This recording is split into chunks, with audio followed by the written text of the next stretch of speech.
Now, joining us is a man who is a Super Bowl champion. A man who's been at the top of the NFL for 13 years. A man who's won an MVP. A guy who's been playing football better than he's ever played football, in the two-time MVP winner. A man who has been playing football better than he's ever played before. Like a fine wine, this handsome man is getting better and better and better. 4,000 touchdowns on the season. Handful of interceptions, just less than 3. Ladies and gentlemen, Aaron Rodgers.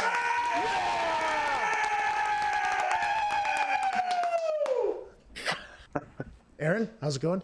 I didn't think it was going to go like that. What did you think it was going to be like, pal? You thought I was just going to dump on you? The internet's been doing that already. I don't need to do that to you.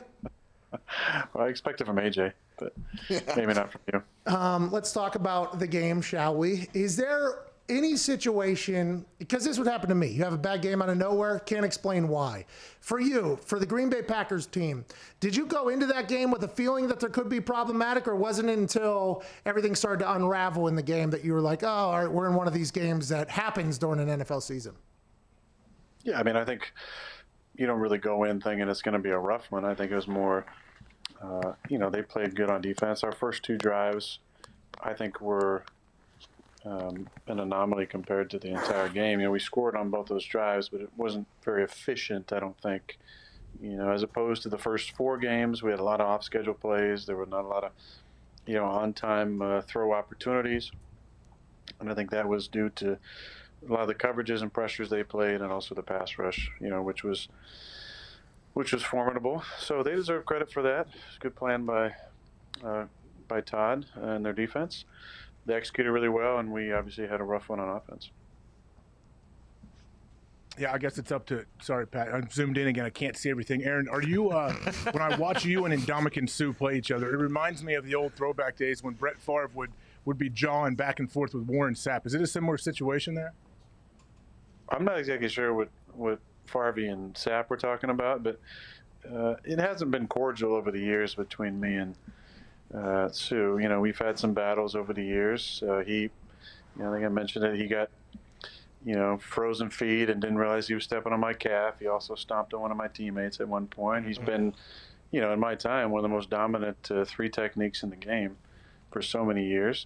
He's also played his own way. It's been his style that he's played since he got in the league. And that leads to some interesting conversations throughout the years. Yeah, let's talk about those interesting conversations, because I am no master lip reader, but they were zoomed in on your face the entire game. I don't know if you got a chance to watch back the TV copy. You need to know that every facial expression you make throughout the game is being documented at about this particular closeness, right? And they were trying to catch what you and Suh were saying to each other. Does it start out as like, hey, good to see you again, and then as the game went on, it got worse and worse? Or is that immediate, like, hey, oh, it's great, it's you again? Is that the entire conversation with old Ndamukong Suh?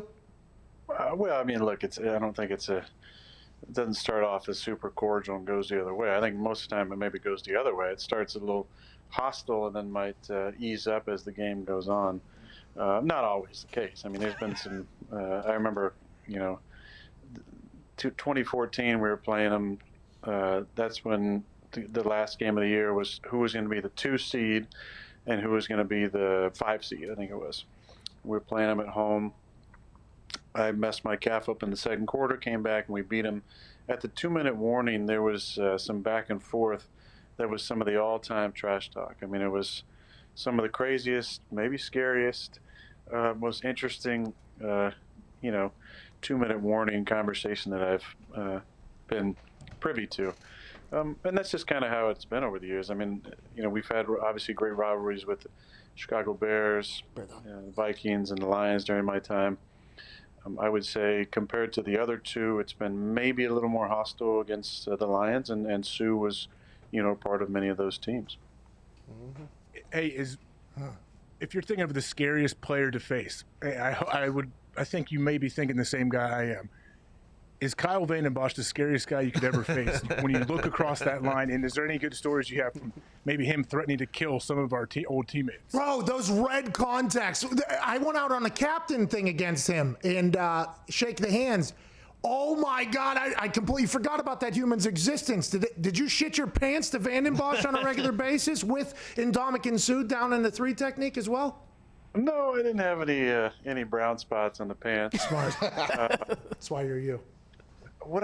Just starting off with Kyle, I was always amazed that him and Chad Clifton had some sort of like good relationship. I don't know what Cliffy did to get in his good graces. Maybe they both had some sort of Nashville, Tennessee connection, but for whatever reason, they were always friendly. And Cliffy, would always kind of play the game, trying to be nice, buddy with the, some of the rushers. But him and Kyle, for some reason, had like this, really good thing going on. I do remember we were running a Fox protection, which is just like a basic 7-man protection where you're sliding the line. I believe it was to the right on this play.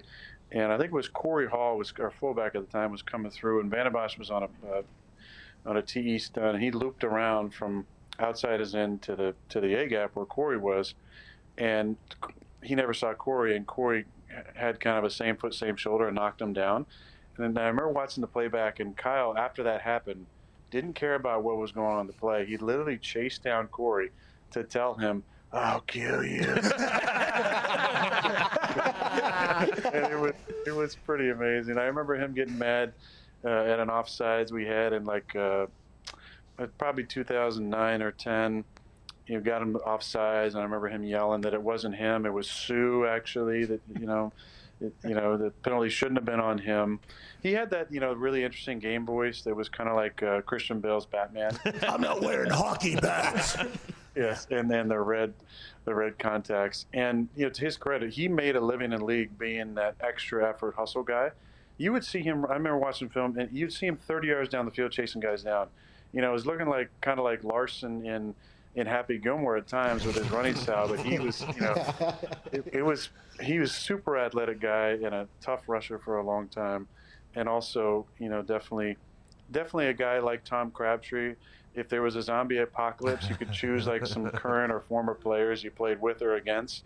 He's probably one of those guys you'd want, on your side. Yeah, amen. Tom Crabtree, by the way, his Scott Stapp impersonations at this point are next level. I would recommend following him on the internet. You always have a good relationship with people, it feels like, and whether it's people respecting you, and I think I realized that most whenever you gave your ultimate suck it quote a couple weeks ago on this show. You had people from the NBA, the basketball world, that were like, Aaron Rodgers is that dude. Like, I think you have been a guy that have captivated a lot of athletes, like, hey, that's the dude up there. Like, that's a guy we appreciate. So now that the younger generation is in the NFL, you see a lot of cordial interactions between you and players. And I would assume a lot of players are like, hey, man, big fan. I'm assuming that people would say that's you on the field and you laugh or whatever. So seeing you and Ndamukong Suh still get into it in 2020, I think was a big storyline on the air. It's like, yo, this guy gets along with everybody. Have you guys ever seen each other off the field? Is it just strictly on the field where there's a awkwardness amongst each other? And have you ever run into each other off the field? Haven't run into each other off the field. I know that he's done a bunch of investing with Warren Buffett, I believe. Yeah, who eats McDonald's every morning, by the way. Warren Buffett. Yeah. Warren Buffett, the same sandwich every morning. McDonald's? Yep. Yeah, it's a sausage McMuffin, I believe, is his go-to. Yeah. Business now in 2020 America, which is another whole nother conversation. Yeah. Could get into it if you'd like. To be honest, I'll give you this little tidbit. After that back and forth, right, the end of the first half, there was a little conversation in the third quarter, and this is where I say sometimes it goes to slightly more cordial after it's hostile. I was under the impression we were going to have a conversation after the game. It was one of those, hey, you're old, I'm old. Let's talk some things out. I don't know if he ran off the field after the game or whatnot. I didn't see him after the game. Through mutual friends, I've heard that, there's been talk about, talking business at some point. Obviously, he has some acumen based on his relationship with Warren. I mean, he must. But we haven't had those conversations. On the field, I would say it's still a little contentious. So what was the conversation there? Were you setting up a date after the game to see each other? Yeah, I mean, I'm not sure if there might have been some loss in translation whether or not he was talking about the, see you at the bus conversation. I thought it seemed more like, hey, let's have a little, come to Jesus moment. I'm not sure. Maybe he was thinking, I'll see you at the bus, or maybe he was thinking, come to Jesus. Maybe I was thinking, see you at the bus, and that's what he thought, or maybe I was thinking. Oh man, this is awesome! It was a lost in translation for sure. I was looking for that conversation. I didn't know how it was going to go. I didn't think it was going to, look, I'm not going to fight Ndamukong Suh. For me, I'm fully aware of that. But after all these years playing together, I just, we've never had that conversation off the field. I think it'd be interesting. I think he's an interesting guy. On the field, I can't say I'm a huge fan, but scumbag on the field. That's just because we battled for so many years, and there's been some interesting moments. Yeah. Wait, so what? Okay, can you walk me through that? What does that sound like when you talk during a game? Like, hey man, let's hash this thing out. Let's have a little therapy session together. Which it seems like he took as, okay, I'm going to be waiting outside your locker room to fight, but they must have pulled him away due to COVID protocols. Have you ever done that with any other player before? And that's where, it's like a text message sometimes. You can't necessarily always infer, tone and, body language and everything. So basically he said, don't be scared. And I said something back to him. And then I said something to the effect of, you and I need to have a conversation or something. And then he said something like, all right, see you after the game. And I said, all right. And he said, but the tone and the inference, we don't know. I couldn't quite tell I was thinking, hey, let's just, and they don't have to dap it up necessarily, but let's just have a 3-minute conversation. You say your piece, I'm going to say my piece, and then you just fucking move on, But, I mean, obviously I didn't, and I don't think he realistically thought I was saying, hey, let's throw down. Oh man, could you imagine if you look at him and go, I'll see you after the game, and he's like, really? Ask your calf how that's going to end up for your face. I wish he would have said that. Let's talk about the game a little bit, though. The first pick you had to Devontae there, pick 6, the first one you've had in like maybe 45 years of being a starting quarterback in the NFL. As soon as that leaves your hand, do you know? Because, I mean, that thing was... What, you're off by like this much, pick 6, if not reception, first down, completely different game at that point. As soon as that leaves your hand, do you know? Yeah. Damn. Yeah, definitely. Right when I've been about halfway there, I was realizing that I missed my spot by about a foot, and I was hoping he would drop it. It says poor connection. You guys still got me? Yeah, you look amazing still. I mean, it's probably on our side if I had to guess, but you look great. Gotta be on your side. I got all the bars here. We're good to go. Well, Wisconsin. Yeah, but I've had three of those pick 6s in my life, 2 in Tampa. So. What is it? I don't know. Probably that turf. Oh, yeah, let's blame the turf. I like that. The grass is bad, so the ball is a foot behind. Like, that's just the way it goes. That's awesome. Yeah. No, I just, it's unfortunate, one of those unfortunate coincidences. But, hey, look, the kid after the game said, Devontae motioned from the field to the boundary. He runs out breakers all game. So, that's something we just obviously got to do a better job of self-scouting. Obviously, that he was 3rd and 10, 3rd and 9, that situation. Sometimes there's better things than, there's a lot worse things than letting the Pat McAfees and the understudies of the legend that you are come out and punt the ball away. And, oh, yeah, thank you. End with a kick, right? Yeah, end with a kick. Always want an extra point, field goal, or punt. That's smart football, and that's how you make it in the NFL. Yep. Thanks, Pat.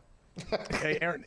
Hey, how weird is it that every DB you play against, I mean, everyone is going to be younger now, you've been doing it for so long, that it legit makes their whole life if they get a pick off you, let alone a pick 6. Frame it.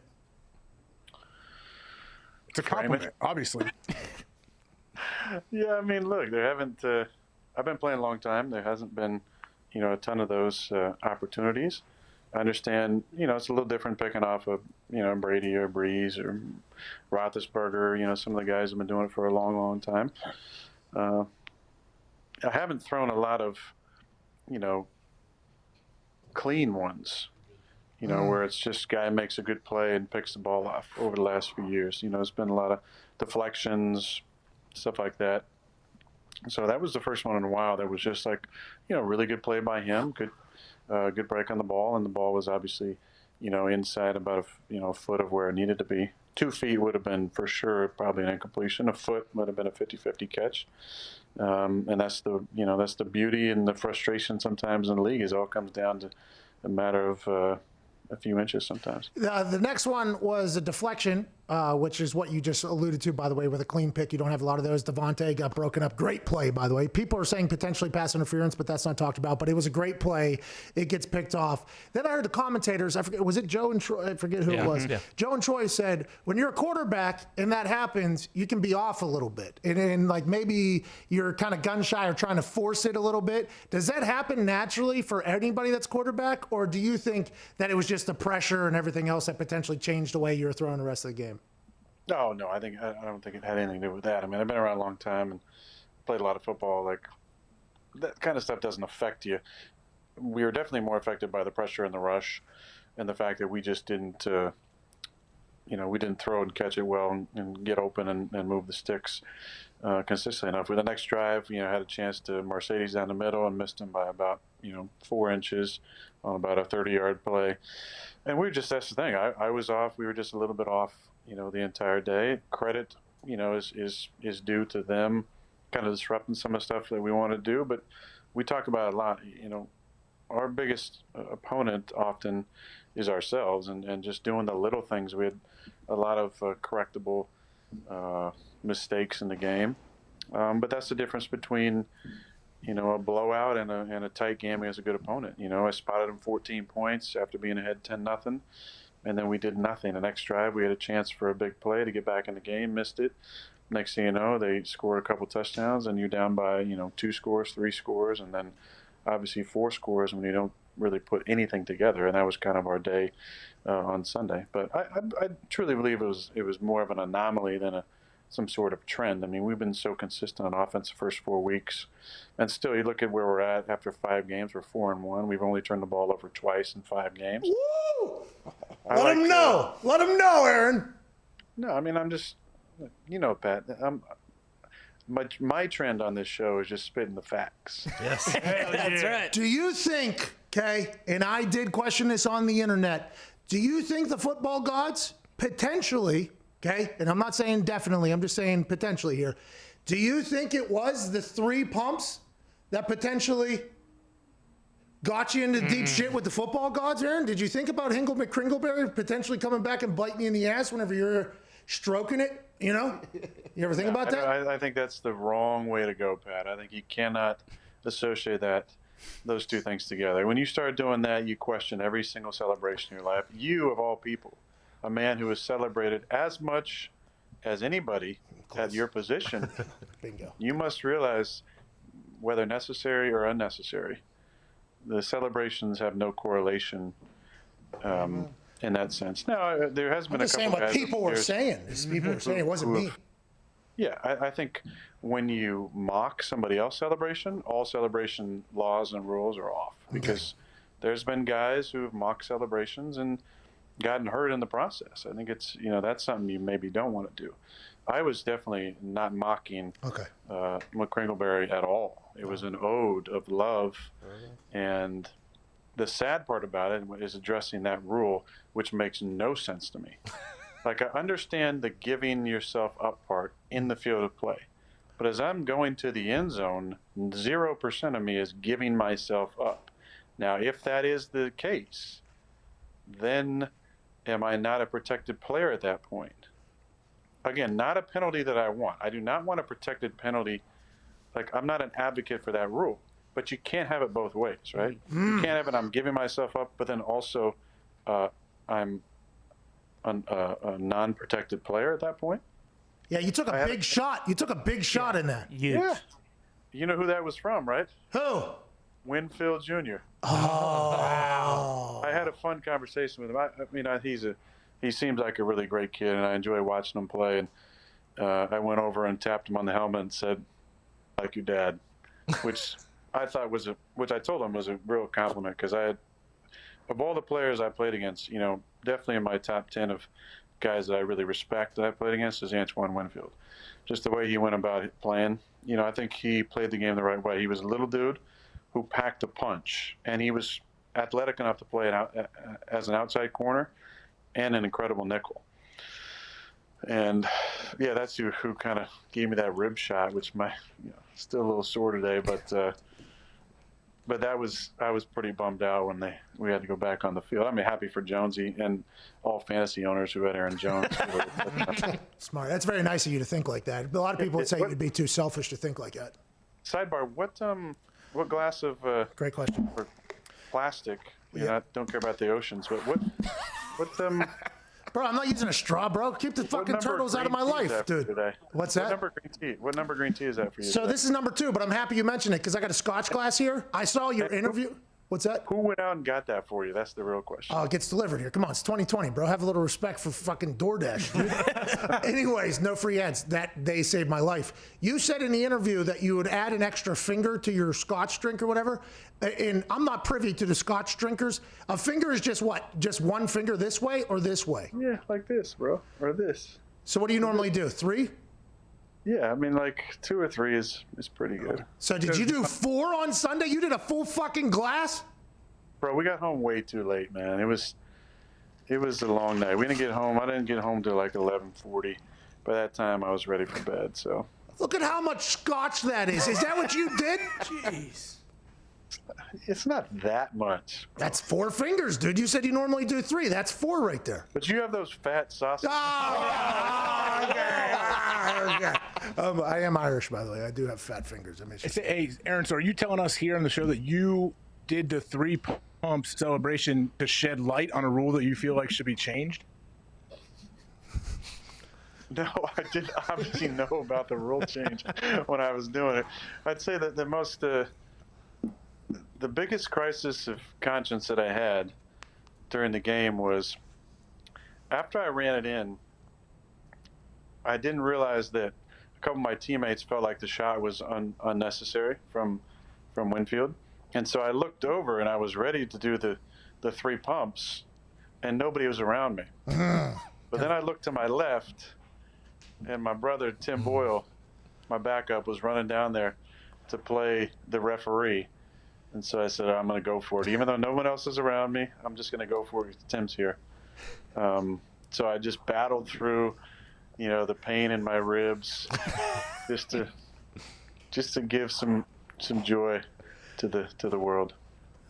Hey, I noticed Boyle coming down there. I realized later he was coming down to be the referee.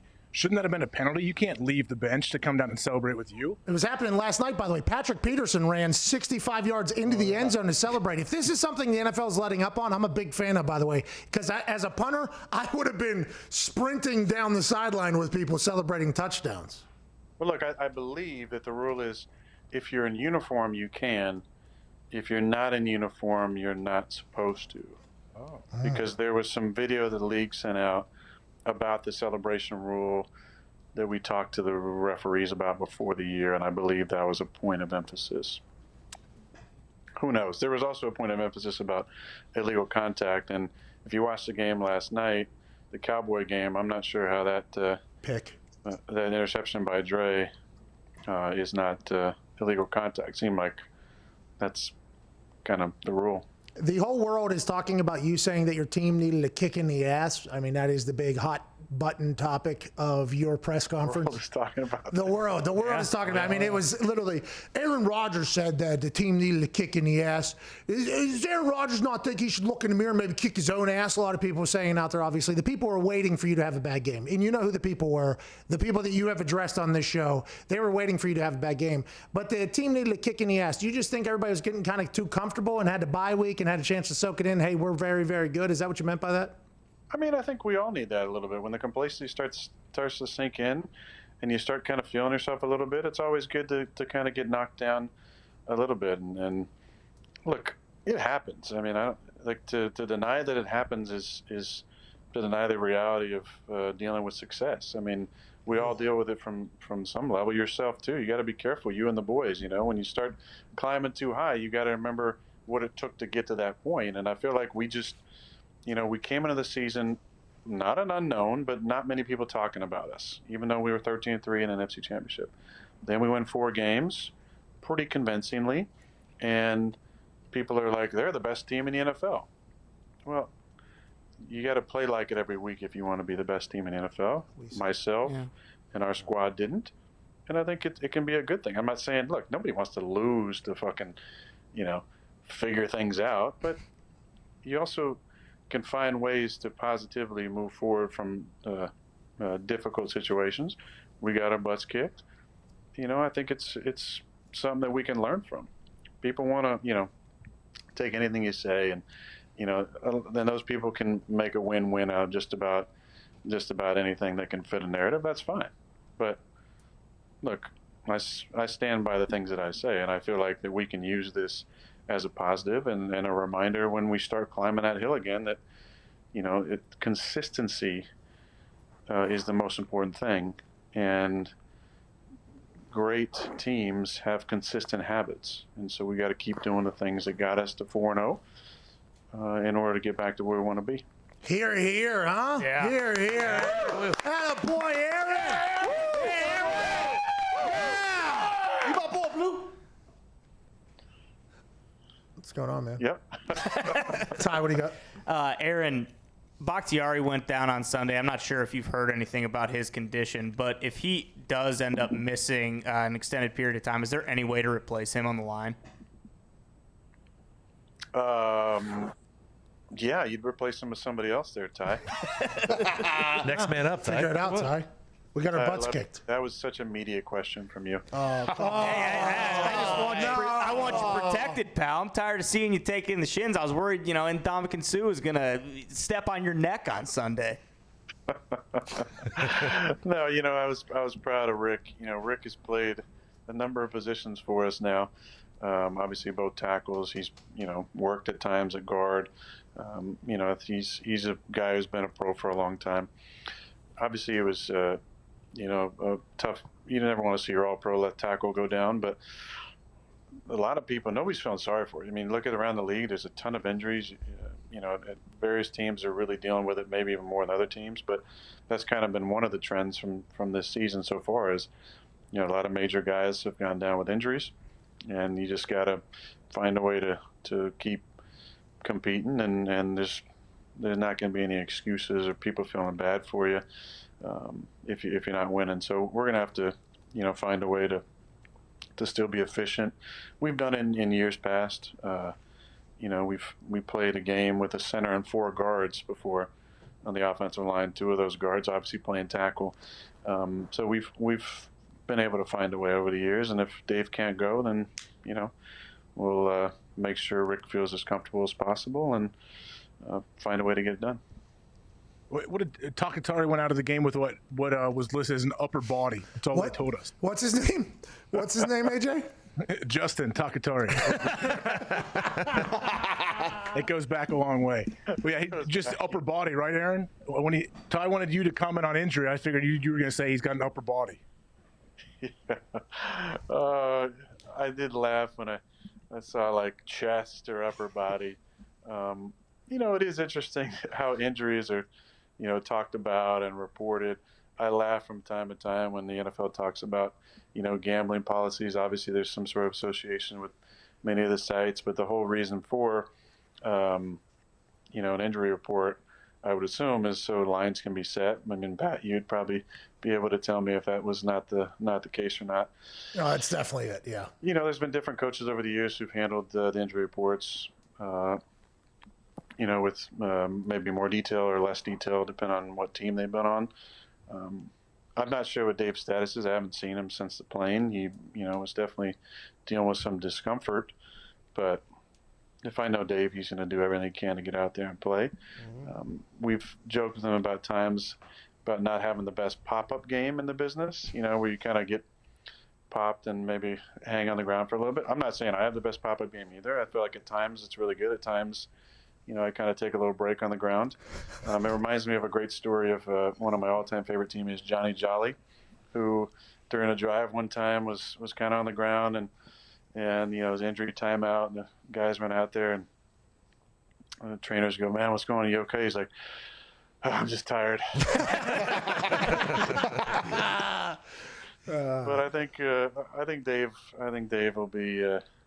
He'll do everything he can to try and play this week. LaFleur, I feel like you and LaFleur have a much different relationship than you and Big Mike had. And I don't know if you got a chance to watch the games last night.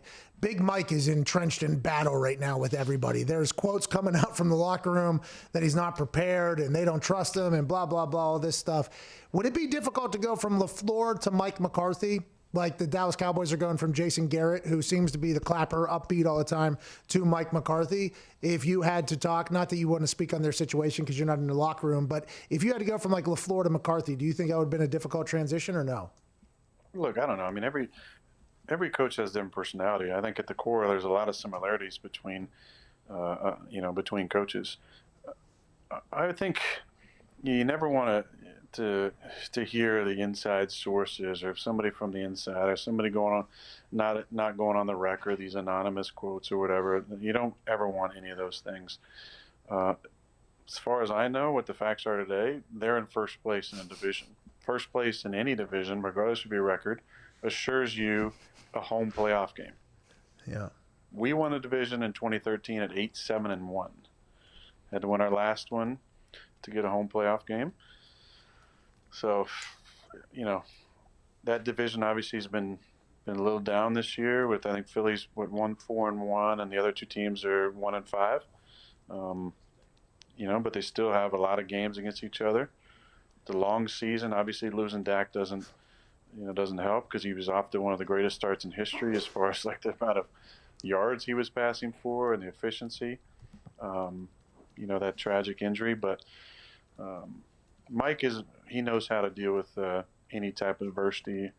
We went through ups and downs at the time, mostly ups in Green Bay, but I know Mike knows how to steer those difficult situations.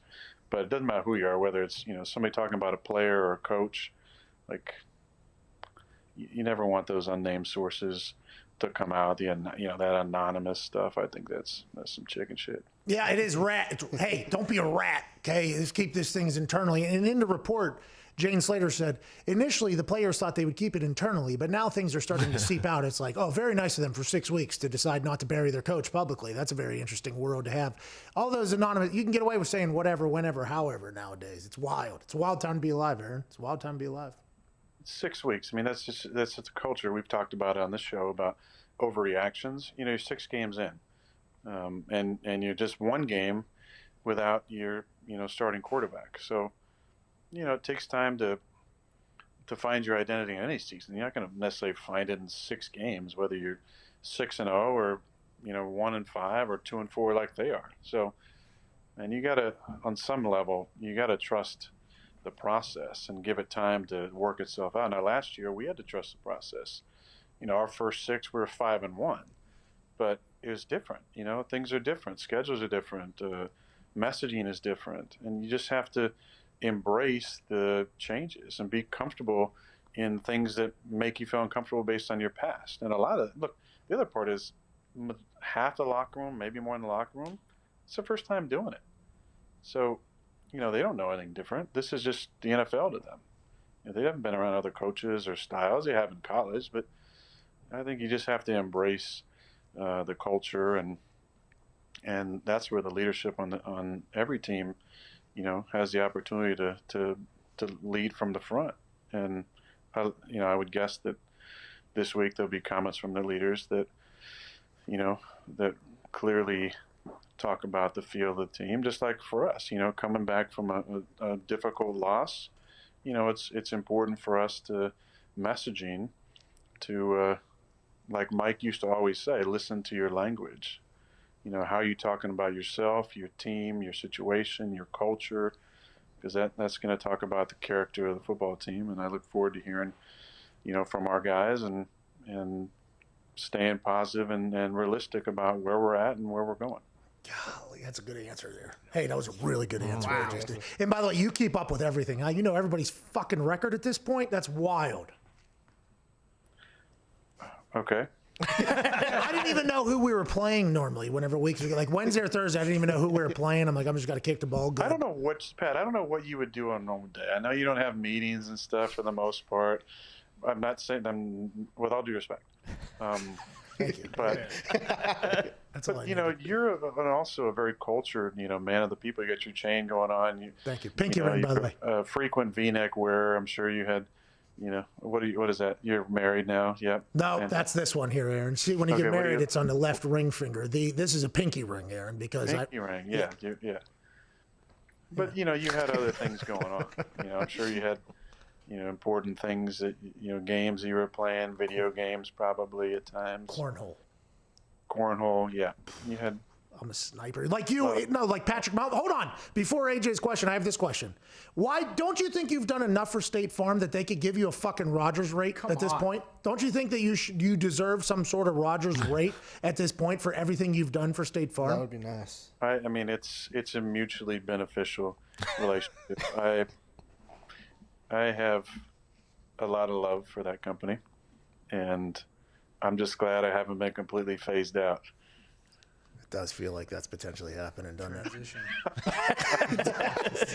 Do you mind if you take a phone call real quick before we let you go? Yeah, sure, man. Hey, thank you for hanging out today, by the way. People on the internet were tweeting me. By the way, I feel like I got a chance to experience life as Aaron Rodgers on the internet because whenever you do what Sunday happens, the amount of tweets I got as if I was Aaron Rodgers was just unbelievable. They're like, oh, how do you feel now, fucking McAfee, about Aaron Rodgers Tuesday? It's like, well, I'm actually excited to talk to him because I think this is going to be a cool conversation to have about how exactly what you said. Sometimes you lose. You just got to move on. Let's go to Frank in Virginia Beach. Frank, what's going on?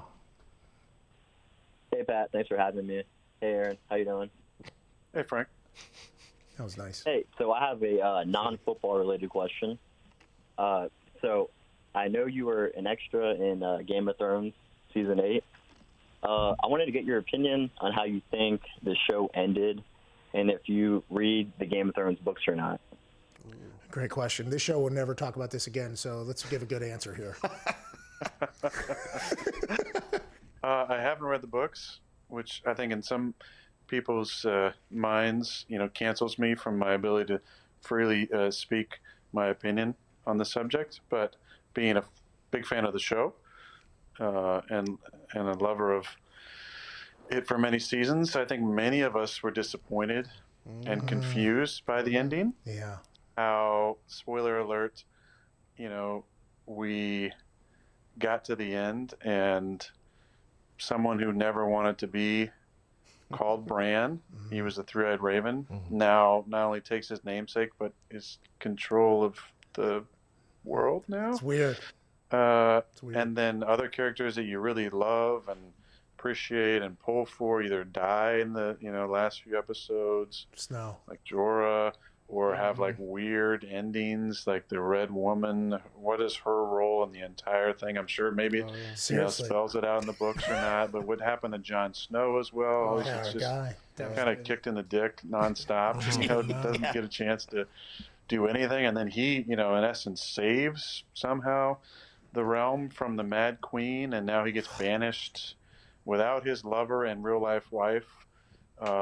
He's back with the Wildings. And then, the Unsullied, are going to just let somebody kill their queen and then just sail off on their own. That won't happen. That's not their character. So many storylines to me just didn't make a lot of sense. I said it earlier. I would have loved if it would have just been, hey, Cersei wins. Okay, cool. That's the most thrown things ever, or Tyrion gets the throne. I mean, that would have been cool. Super ironically apropos, I think. But Jesus. The way it ended, I just feel like it left a lot to be desired. Which one were you? Do you know which one you were yet? The highly unathletic one, ducking. I've talked about this way too many times. You still have yet to give us an answer, though. Which one were you? Because it was when the dragon, right? The big fucking dragon was blowing all the things. The guy running duck-footed heel first with his arms splaying all about. Yeah, no cakes. Weak jaw. Turned into the alley. Was that you? I think that guy's related to AJ somehow. Oh, shit! Hey, I don't watch the show, but I know when you were on there, the clip started going viral. It was it was on the internet. I remember I texted you right away, like, this is unbelievable. This isn't me. You got to be kidding me. You really didn't think that was me, did you? I'm like, yeah, that's you, man. That's your character. Kid does look like you. Where were you? What did you do? I was in a scene in King's Landing where Arya comes down the stairs. She's leaving after the Hound tells her to get out of town. You don't need all that. And doesn't make any sense when he's within a sword length of Cersei, damn near, and they let Cersei have a death with Jaime and all that. I mean, the whole thing is strange. And then what changes when she can have the whole world and she just loses it? Now everybody's like, oh, well, if you read the book, who you can tell cares? she was going crazy earlier. Aaron, it's hard to say that I care. And I mean, just tell us where you were in the fucking episode, will you please? I mean, I told you, I'm in the tunnels when Arya is coming down there. And you have no light? I have a partial face shot. That's about it. Do you want? This is the last question I have because we have got to this. You do great acting in those State Farm commercials. I mean, you legitimately do. You do great acting. Will you be an actor one day? Will you be in movies? Like Peyton, by the way, can get any commercial he wants right now. He can probably get in any movie he wants. And I believe you and he are at the top whenever it comes to quarterback chops. Whenever that whole thing. Will you get into acting one day or producing movies or anything like that? Well, I thought about that a lot. There's so many, kind of second career actors who I'd love to model my, my acting career after. Jesse Ventura comes to mind. He was in Predator, really, really good role in that. And then he was, governor as well. So there's guys like that who really, really kind of figured it out. Later in life, just that they had this gift that they just got to share with the, with the entire world. I'd love to be, if there's like an Expendables 4, I feel like that's that movie I could kind of get started in to kind of get my, my first kind of acting chops. When you're working alongside guys like Sly and Chuck Norris and Dolph Lundgren, what better actors to learn from? You and can't then keep this up with those environment, guys, I'm sure, that's created on those sets. Bruce Willis, Jet Li, Jean-Claude Van Damme, Rampage Jackson. There it is. Yeah. Rampage. I believe Antonio Banderas was in the Cube's in it. Yeah, I mean, just you're talking about the nostalgia of like 3 decades of action movies coming together. I think that could be a good start for me. I can't wait for the headlines tomorrow to be that Aaron Rodgers, after losing to the Tampa Bay Buccaneers, is able to have a conversation about Game of Thrones and fucking whatever movie you just talked about right there. Expendables. This is going to be the takeaway. I appreciate you. What'd you expect? I mean, what'd you expect, Pat? What'd you expect? Me or from the media, people? Yeah, you put on your media hat. What'd you expect? Well, Aaron Rodgers, is he going to make an appearance on the Pat McAfee Show on Tuesday? Normally a jovial conversation about football and life with Aaron. After having struggles on Sunday against the Tampa Bay Buccaneers, will he be as open with conversation with Pat and the boys? That is TBD. Then he comes on the show, has a good conversation. Aaron Rodgers doesn't care about losing on Sunday to the Tampa Bay Buccaneers. That's what, in my head, I would assume that is what a lot of people... And that's what I'm saying about the win-win, bro. That's why you don't need to fight it, man. All right. Just keep speaking your mind, man. All right, well, win this weekend, will you? Okay. All right, good luck. I appreciate you. Ladies and gentlemen, the man, and by the way, I don't know if you know this, last year you guys lost after the bye week. I believe it was like 28-7 or something, and then you just won on an absolute terror. I would assume you remember that because you know everybody's record at this point in the entire NFL. So I'm excited to watch you I'm excited to watch the absolute firestorm that's coming from Aaron Rodgers here. I think it was like 38-8 or something like that. It might have been 28-7, but yes. It's a rough one. Ladies and gentlemen, Aaron Rodgers. Thank you, buddy. Love you, Aaron. Appreciate you, man. Love you guys. Hey, love you too. Hi, Aaron. We have to get to a break, dude. By the way, he said that to all of us. You say it every week. Love you, Aaron. He did dog you a little bit for your question. Hey, that's all right. I got what I needed. Fucking box playing on Sunday, baby. Let's go. I don't know if he said that, but I appreciate that.